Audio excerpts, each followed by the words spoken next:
नमस्कार। हम इस समय हैं जदयू कार्यालय में और आज जदयू में विनोद शाह जी हैं जो मुजफ्फरपुर जिला से आए हैं। इन्होंने सदस्यता ग्रहण किया है। इन्होंने नीतीश कुमार पर भरोसा जताए हैं और उनका हाथ थामे हैं। हम जानने की कोशिश करते हैं विनोद शाह जी से। विनोद शाह जी बताइए।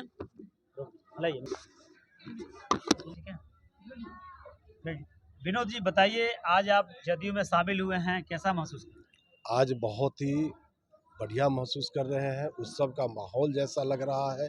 आज लग रहा है कि हम लोगों ने कुछ किया है ज़िंदगी में, ऐसा महसूस हो रहा है और उत्सव जैसा माहौल बना हुआ है। क्यों आप जदयू पे ही भरोसा किए, जदयू में शामिल हुए, वजह क्या है? क्योंकि जब से जदयू की सरकार हुई है बिहार में, तब से गुंडागर्दी खत्म हो गया है। हम लोगों को सुरक्षा प्रदान किया गया और हम लोग व्यवसाय वर्ग से आते हैं और खुल कर के व्यवसाय कर रहे हैं। नीतीश जी के सरकार में वास्तव में बहार है बिहार में। लेकिन भारतीय जनता पार्टी के लोग तो ये बोलते हैं कि बिहार में व्यवसायियों के लिए कोई राहत नहीं है, आए दिन हत्या मर्डर लूट होते रहता है, कहाँ तक सच है? नहीं, मैं नहीं मानता हूं कि ऐसा है। ऐसा था, लेकिन नीतीश जी को आने से, बिहार में जदयू का सरकार होने से व्यवसायियों वर्ग में बहुत ज़्यादा सुरक्षा प्रदान की गई है और व्यवसाय तरक्की कर रहा है, बहुत बढ़ चढ़ के तरक्की कर रहा है और भी करेगा। मुझे लगता है कि आने वाले समय में बाकी स्टेट भी बिहार की तरफ झाँकेंगे और बिहार में इतना रोजगार पैदा किया जा रहा है कि वास्तव में बिहार एक दिन बहुत ही आगे नीतीश कुमार जी का कहना है कि हम बिहार को इतनी ऊंचाई पे ले जाएंगे। आपसे हमारा सवाल है कि लोग ऊपर से देखें तो नीचे देख नहीं पाए, यानी कि इस प्रदेश को छोड़कर कहीं नहीं जाएं। क्या लगता है, ये हो पाएगा? नहीं, अगर कोई दूसरा लीडर अगर इस बात को बोलते बिहार के बारे में तो विश्वास करने लायक नहीं था। लेकिन पिछले 18-20 साल से जो उनका गवर्नमेंट रहा है, सरकार रहा है, जिस तरह से उन्होंने करके दिया है, तो उनके बातों पे विश्वास किया जा सकता है। जो वो बोलते हैं वो करते हैं। क्या बिहार में विकास की बहार है? क्यों नहीं? कहाँ पे आपको विकास नहीं नज़र आ रहा है? आप हमको बताइए, पिछले 18 साल के गवर्नमेंट में कहाँ पे आपको विकास नहीं नज़र आ रहा है? मैं आपको दिखलाने का कार्य करूँगा। जैसे कुछ बताइए विकास। जैसे कहाँ आप जो पटना आते थे आज से 15 साल पहले, 18 साल पहले, जो लोग पटना आए हैं, आज जो पटना आएंगे वो पटना को समझ नहीं पाएंगे। जो पटना कितना बदला है उसको पहचानना मुश्किल है। चाहे वो फ्लाईओवर के मामले में ट्रैफिक से निजात दिलाने की बात हो, या बारिश में जो पानी में डूब जाया करता था पटना, उससे निजात दिला ये करके। सिर्फ पटना में है या पूरे बिहार में? पूरे बिहार में कहाँ लेकर के चलना चाहते हैं? हम आज जदयू के कार्यालय में खड़ा होकर के ये चीज़ कह सकते हैं। आप कहाँ चलना चाहते हैं, कहाँ का आप हमको दिखाना चाहते हैं, वहाँ हम आपको नीतीश जी का विकास दिखला सकते हैं। विनोद जी आप बताइए, किस तरह से विकास का नेटवर्क बिहार में फैला है? सड़क है, पुल है, पुलिया है, कल कारखाना है, या सरकारी दफ्तर है, थाना है, पुलिस है, कहीं पे कोई काम रुकता है और आम आदमी को आने जाने में कहीं कोई कठिनाइयां हैं? बिहार वास्तव में पहले बीमार था। सरकार जब से जदयू का सरकार आया है, तब से बिहार बहुत तरक्की कर रहा है। हर क्षेत्र में, चाहे वो शिक्षा का क्षेत्र हो, महिला का देख लीजिए। पहले साइकिल चलाने से डरती थी महिला, आज कार चला रही है, हेलीकॉप्टर चला रही है, हवाई जहाज चला रही है। और आप कहेंगे कि बिहार में तरक्की नहीं है, तो हर क्षेत्र में तरक्की हुई है और सबसे ज़्यादा व्यवसाय के प्रकोष्ठ में तरक्की हुई है। व्यवसाय में एक सवाल ये है, किसानों पर एक सवाल है, आप दोनों से ये सवाल है, बारी बारी से आएंगे। किसान का विकास बिहार में किस तरह से हुआ? चूंकि किसान बिहार के बहुत गरीब हुआ करते थे, आज के डेट में क्या किसानों के पास वो सभी सुविधाएं हैं जो एक दूसरे लोगों के पास होता है, शहरी और नौकरी पेशा वालों के पास? देखिए, गांव के लोग भी तरक्की शहर से आज के रेट में कम नहीं कर रहे हैं, चूँकि रोड बन गए हैं, कनेक्टिविटी बन गया है।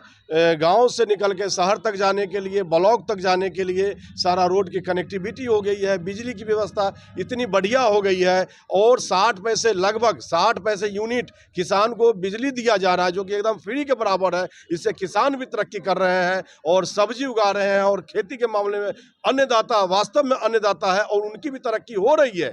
पहले भुखमरी की तादाद पे थे किसान, लेकिन आज ऐसा नहीं है। जमीन तो चूंकि किसान के पास ही है, तो जमीन भी एक बहुत बड़ा रोल निभाया होगा किसानों को विकास की ओर ले जाने के लिए। नहीं, ज़मीन तो मूल है, ये है किसान का विकास समझने के लिए। किसान का विकास होगा, उत्पाद करता है किसान, लेकिन उसको अन्न को सुरक्षा कौन देगा?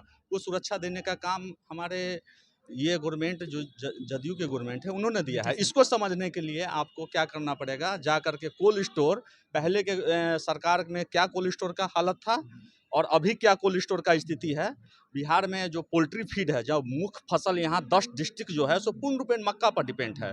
और मक्का का जो पोल्ट्री फीड का जो प्लांट है कितना लगा है, इसके लिए आपको बेला का भ्रमण करना पड़ेगा, इसके लिए आपको हाजीपुर इंडस्ट्री एरिया का भ्रमण करना पड़ेगा, इसके लिए आपको दरभंगा इंडस्ट्री एरिया का भ्रमण करेगा, तब आपको एक्चुअल में विकास क्या है, विकास कैसे है वो समझ में एक आएगा। बात हमेशा सुनने को मिलती है बिहार गवर्नमेंट के प्रति कि 18 साल 20 सालों का शासन में यहाँ पर अभी तक कोई कल कारखाना नहीं बना, इसको क्या? नहीं, कल कारखाने तो बहुत ज़्यादा बन रहे हैं और दिख भी रहे हैं। बेला में देख लीजिए, मुजफ्फरपुर के मोतीपुर में बड़े से बड़े कंपनियां आ रही है और एक से बढ़ के एक माइक्रो मैक्स जैसी, मतलब एक से बढ़ के एक कंपनियां आ रही है, जो कि अब बिहार से जो बाहर जो लोग जाते थे मजदूर काम करने के लिए, ऐसा नहीं है बल्कि अदर स्टेट के मजदूर बिहार में आएंगे। वो समय आ गया है और ये सब कुछ हुआ है नीतीश जी के ही प्लान रोकने की बहुत बात हो रही थी, प्लान रुका है बिहार में? नहीं, पलायन तो रुक चुका है। अब मान लीजिए हमको कहीं अपॉर्चुनिटी मिल रहा है, बिहार से अच्छा अपॉर्चुनिटी मिल रहा है, मान लीजिए, तो हम वहाँ क्यों नहीं जाएंगे? वो पलायन नहीं है, हम शौक से जा रहे हैं। आपके पास रोजगार अगर बिहार में है, ये झूठ मूठ का एक प्रोपेगेंडा चला हुआ है। पलायन क्यों है? आपका भी मूल निवासी पटना का नहीं होंगे, कहीं न कहीं गाँव में प्रोपेगेंडा कौन चलाया है? प्रोपेगेंडा कौन चलाया है? जो विकास को दूर रखना चाहते हैं, लूट करके खाना चाहते हैं, कूट करके खाना चाहते हैं, वो लोग इसका प्रोपेगेंडा चलाते हैं। दूसरा कौन चलाएंगे? अपना परिचय। मेरा नाम जय कुमार हुआ और हम विनोद बाबू के सहयोगी हुए। एक बात विनोद जी बताइए, कितने लास्ट में अंत में यहाँ आकर कैसा महसूस कर रहे हैं? आज उत्सव जैसा माहौल महसूस हो रहा है, लग रहा है वास्तव में अपने घर में आज शामिल हो गए हैं और जदयू परिवार मेरा परिवार हो गया आज से, और जदयू के लिए मैं काम करूंगा। क्या कहेंगे मैडम, आज जदयू में आप शामिल हुई हैं और फूल मालाओं से सजी हुई हैं? आपको सबसे पहले धन्यवाद, और फूल माला के लिए सारे जितने लोग आए हैं इस कार्यक्रम में उनको धन्यवाद। जहाँ तक बात है मेरे आने की, तो मैं पहले भी, मेरी घर वापसी हुई है। मैं इससे पहले इस घर में महिला जनता दल के प्रदेश अध्यक्ष के पद पे थी, पिछड़ा वर्ग राज्य आयोग में सदस्य भी रही हूँ, और आज निश्चित रूप से काफ़ी खुशी हो रही है कि मैं आज जनता दल यूनाइटेड पुनः शामिल हुई हूँ, क्योंकि यहाँ पे कार्य करने में जो आदरणीय मुख्यमंत्री नीतीश कुमार ने, विकास पुत्र ने कार्य किया है बिहार में विकास के लिए, उसकी प्रगति, उन्नति और तरक्की के लिए, महिलाओं के चहुमुखी विकास के लिए, महिलाओं को जमीन से लेकर के आसमान तक के पंख के लिए। आसमान तक का पंख बोलने का मेरा आशय है कि जो महिलाएं अपने घर में थाली बर्तन के अलावा उनकी दुनिया बच्चों तक सीमित रहती थी, आज वो महिलाएं त्रिस्तरीय पंचायती राज के चुनाव से विभिन्न पदों को सुशोभित करते हुए शैक्षणिक जगत में, साथ ही साथ बिहार सरकार के सरकारी नौकरियों में, विभिन्न विभागों में जो वो पद पे अपने आत्मनिर्भर बनी है, उसके लिए आदरणीय मुख्यमंत्री नीतीश कुमार जी को कोटि कोटि धन्यवाद देना चाहिए।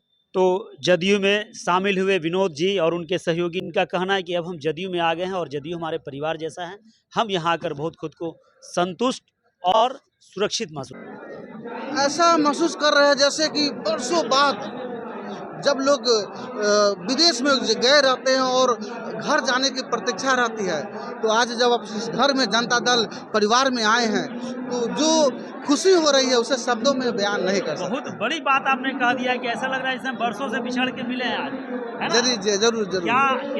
क्या कहेंगे, आज नीतीश कुमार पे भरोसा किए हैं, शामिल हुए हैं, जो कि चुनाव बहुत नज़दीक है, तो क्या कहेंगे इस पर? नीतीश कुमार जी पर भरोसा तो सब लोग किए हैं। नीतीश कुमार जी आज 18 वर्षों में बिहार की जो विकास की गति दिए हैं, सड़क, पुलिया, इस सब का निर्माण किए हैं।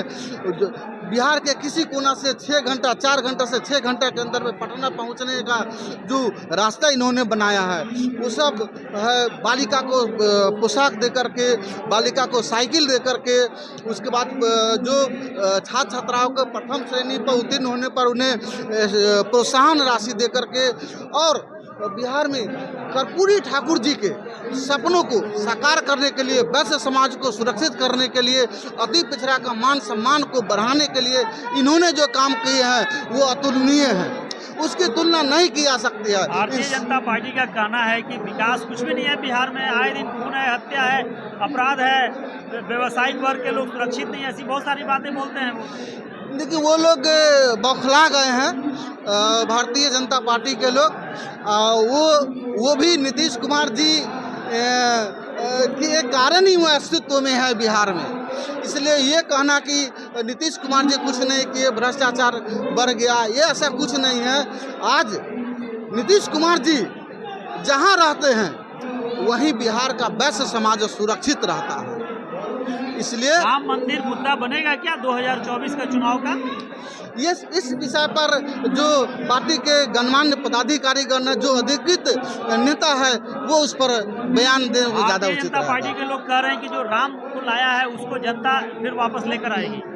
इस मुद्दे पर हम क्या कहें, हम लोग तो माननीय मुख्यमंत्री जी जो विकास की धारा बहाए हैं, हम विकास की बात करते विकास की हैं। राजनीति है, धर्म की राजनीति नहीं है। विकास की राजनीति है, धर्म की राजनीति नहीं है। चलिए, मेरे बहुत बहुत धन्यवाद। एक बार फिर से अपना परिचय दे दीजिए। सुरेश कुमार साहू। मैं आदम परवेज, आप तक देश की आवाज के लिए, पटना से।